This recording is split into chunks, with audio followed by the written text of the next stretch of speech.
Hi everybody and welcome to Lost Genre Reddit Stories. On this video, I've got a post from Wedding Planning with an update and one from Entitled People also with an update. So if you want to go ahead and get started with the stories, just use the timestamps below the video.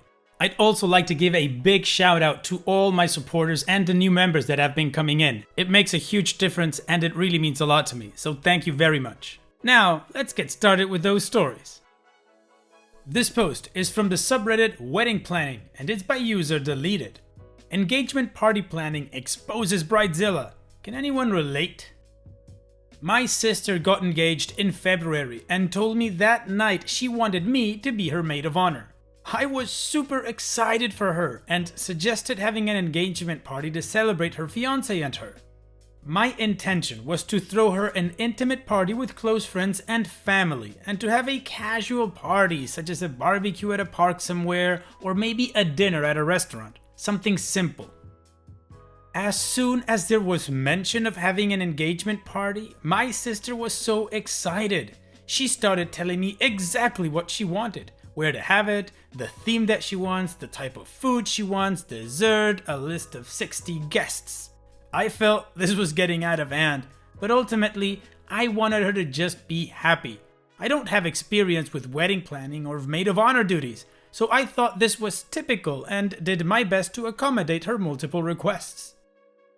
As the engagement party is approaching, 1 month away, I texted her to confirm the details that she wanted, such as the exact date and time, she kept changing it, and an exact number of people. Was originally 20, then 40, now 60. She responded by saying that she should not be the one planning this. She told me outright to plan this myself, and that she does not want to plan these things for herself as it's her own engagement. I was confused and insulted by her response. I had no intention of her doing any planning, but she took initiative from the beginning to take part in the planning. I was under the impression we were planning it together. I spent over $100 in decorations alone and have already coordinated with the bridesmaids to have a special dessert and party activities. So to be told I needed to plan this was a slap in the face. I decided to talk to her about my feelings. I was non-confrontational and did my best to not offend. But I did tell her that I felt the party was becoming excessive and that I feel I cannot plan a large party of 60 people without any help or communication from her. She told me she was hurt. Huh? And then proceeds to tell me she can no longer cat sit for me. I'm a travel nurse and she's been watching my cat while I'm away. She texts me saying that she can no longer watch my cat, which I felt was petty as she's just upset that the party is getting out of hand and I finally said something about it to her. I told her that was fine and I could pick up my cat today when I'm off work and that I hope there are no hard feelings. Well, she responds bat crap crazy. She cussed me out and threatened to let my cat out while I'm still at work. He's indoors only. She said I cannot come back to pick up the cat because I am no longer welcome in her home. She said if I come by at all, she will hurt me. She threatened me. I called her a Bridezilla and then contacted the police. I will be having a sheriff accompany me tonight to pick up my cat safely, as I now fear for his own safety. I don't even care about the engagement party anymore, but as a nurse, she is now a danger to others and I fear the safety of myself and my animal. I cannot believe how this escalated so quickly. Please do not let a future bride attack you when you approach them about planning.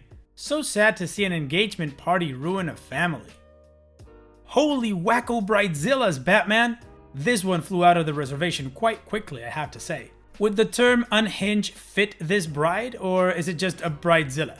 Cause how do you go from being absolutely involved in planning your own engagement party to then telling the other person that they have to do it all alone in just one conversation, and it ended up with I'm going to hurt you if you come to my house. What is that about? That is absolutely crazy. Okay, fine, wedding planning is a stressful moment, but it is nowhere near as stressful enough to have that kind of a reaction, right?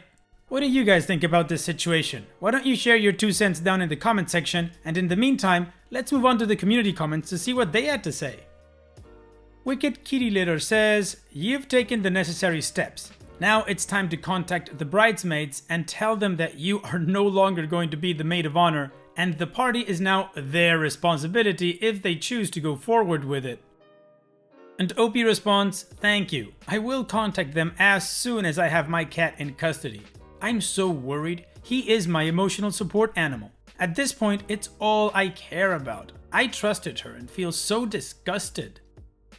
No Regrets says, "That's awful. I wonder how her fiance feels. Can you imagine proposing to someone and the next thing you know, the cops are showing at your door because she threatened to harm her sister's emotional support cat?" And OP responds, "I really do wonder how he feels too. He is enabling her if he doesn't talk to her about this. I get wanting to be a supportive partner, but these are clear signs of mental instability or bat crap craziness. He may be siding with her, but who knows what my sister has told him." Magic Tonight says, "Don't go through with the party. Cancel it and don't give up any of the things you bought with your own money. She wants to go petty, then let her be on her own. Do not entertain, engage, or do anything for her wedding at this point. You don't need to engage with her, especially when she's acting like this." And OP responds, "Agreed with everything you said. I have blocked her and her fiance at this point in time. Threatening my fur baby is crossing a huge line. There's really no forgiving or getting past something like this." Well, the community is pretty much in one line telling OP to just get out of this thing and not engage with anything anymore.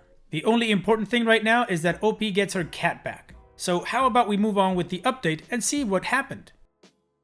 The police came and they were cat people, blessing in disguise. It was so silly to explain the situation, but they agreed she is unstable and very petty. They explained that while dogs are property, cats are not. Unbelievable. They said they would do their best to get my cat. Sure enough, it was a success. Sister's fiance answered and gave up my cat as well as his belongings. Then my sister came outside and I told the police I do not feel safe around her and they kept her away from me. No restraining order. And I was able to get my things and leave. So crazy, and I thank everyone for your response. It has been an emotional day to say the least, and I am so grateful that my cat was not harmed despite her threats to let him loose. Regarding their wedding, my sister had told me they don't plan to get married until 2023, so I highly doubt it will actually happen the way she is being. In any case, I have never really liked him to be honest, and get super bad vibes from him. He hardly works, plays video games 24/7, doesn't cook or clean. Their place is always a mess. Unfortunately, they are a good match for each other. Maybe they will be on the news one day like someone said in a comment. Also, about me being maid of honor, I have cut my ties and made it clear I'm done.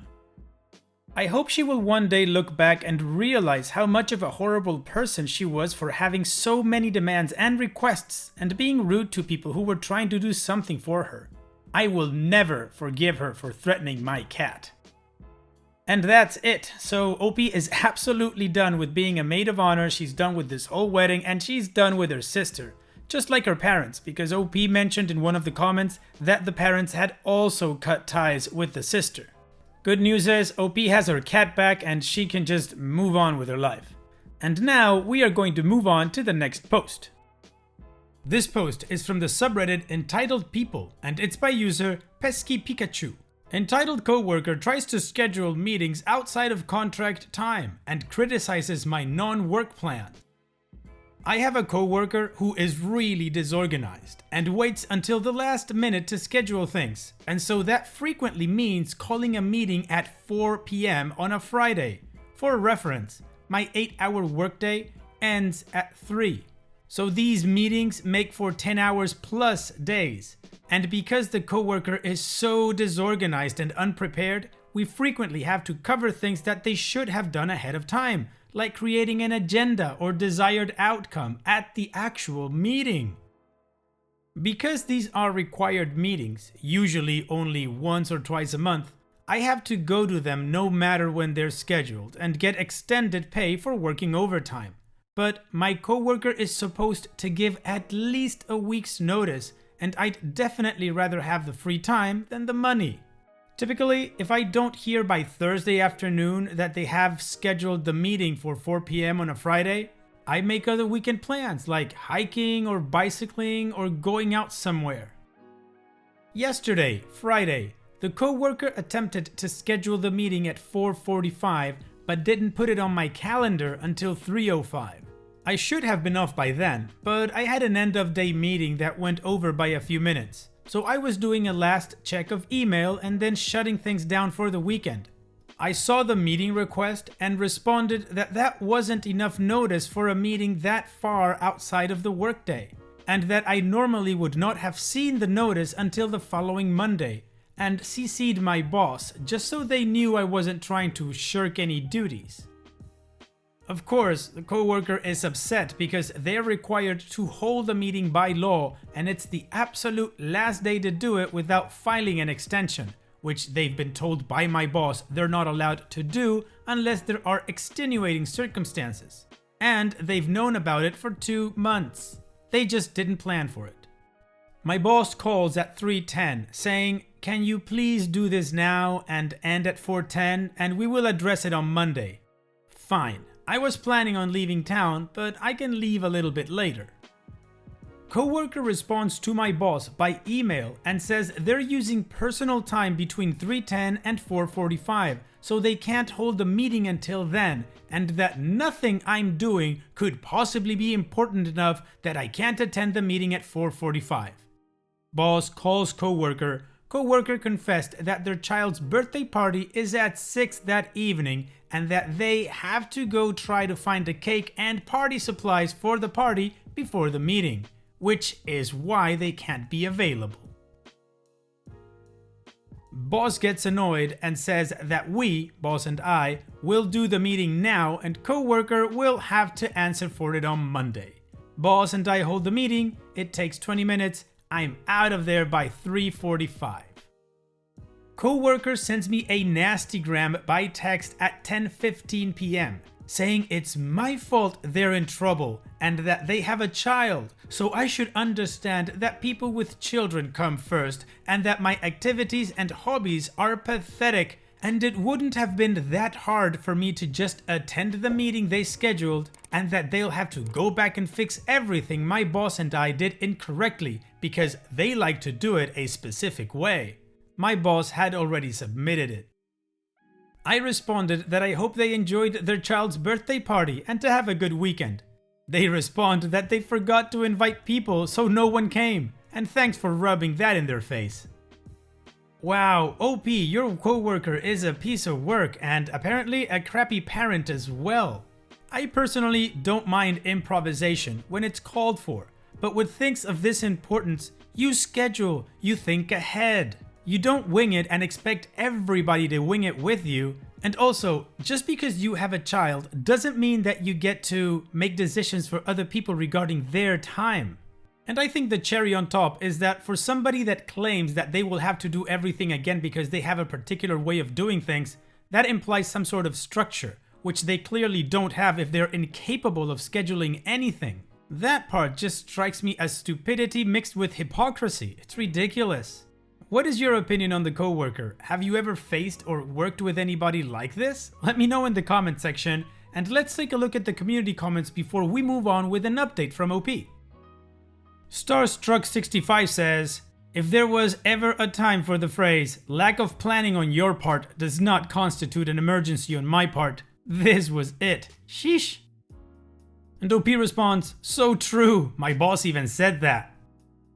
Chica das Flores says, so he didn't plan the meeting until last minute, but didn't buy the party supplies until last minute and forgot to invite his child's friends and family to the party? Jesus, that man is the personification of lack of planning, which, as the saying goes, is not an emergency for you. The only gimme I'll give them is that they're going through a divorce right now, but they've been like this for as long as I've worked with them. They're the ones filing for divorce. Soon-to-be ex left the child with someone unsafe to go partying, and the coworker had to track down where the kid was, in a different state with someone they didn't know. Anonymous Forever says, I feel bad for the kid. Last minute birthday party, and so last minute the parent didn't even invite anyone with enough advance notice that the kid could have had friends show up. Wow, now this situation just got even worse. However, the fact that this person is going through a divorce because their partner sucks does not excuse the way they're behaving in the workplace. Moreover, OP does let us know that this behavior did not start with a divorce, so that's not an excuse at all in this situation. Although it does suck, again, not an excuse. And like that last commenter said, I just feel bad for the kid on this one. So now let's move on with the update that OP has given us. I had a meeting yesterday with my boss regarding the meeting that boss and I had to do for coworker, and the rude text messages sent by coworker. My boss will be sharing extensive documentation with HR, including their own notes, and I have been asked to pull all of my calendar meetings from the last 6 months and send them to HR. I already had screenshotted them because I had to submit extended hours. Glad I did, because coworker tried to delete them, uninvite me from them when they caught wind that it was an issue of contention. My boss couldn't go into details, obviously, about their course of action with the coworker, but I do know their meeting with HR isn't until Thursday, and their meeting with my boss was after mine yesterday, which was after my workday but not theirs. Another coworker sent me a text saying that coworker came out of the meeting with red puffy eyes that looked like they had been crying, but otherwise nothing juicy to report. As for next steps, the one course of action I do know is that coworker will be required to provide a written apology by Friday of this week, and it will get added to their personnel file. If my company follows their usual process, which my boss hinted at on Friday, coworker will basically be given the opportunity to resign from their current job and resume their old job, or they can be administratively removed from their current job and be placed in their old job. Their current job is an unfilled vacancy to take place August 1st. But in the meantime, they will no longer be in charge of the project I have had to work with them on, and our grant department will do it instead. I have not heard from coworker for the apology, but I'm expecting something vague and half-assed, probably by email at 11:59 on Friday. Or, what I expect is even more likely, they will put it off and claim they need the accommodation to not have to do it and drag it out with HR. And there you go. At least the coworker didn't get fired, cause I thought that was gonna happen and that would have sucked even more. I mean, yeah, personally this person is going through a lot of crap and that sucks. But you know, he still has to comply within his job and he's not even doing that right. So it's a good thing that they're gonna put him in a position where he apparently can do the job. Hopefully things start looking up for this person in the future. And it's that time that we've reached the end of the video. I hope you enjoyed today's stories. I certainly did reading them to you. So if you did, then go ahead and give the video a like, and don't forget to subscribe to the channel and become a member of our Discord community that just keeps growing and it is fantastic. And like I said in the beginning of the video, all of the relevant links are in the video description below, so be sure to check them out. And finally, I'd like to thank you all for taking the time to watch this video. It really does mean a lot to me that you guys enjoy this content, so thank you once again. And having said all that, I will see you guys in the next video.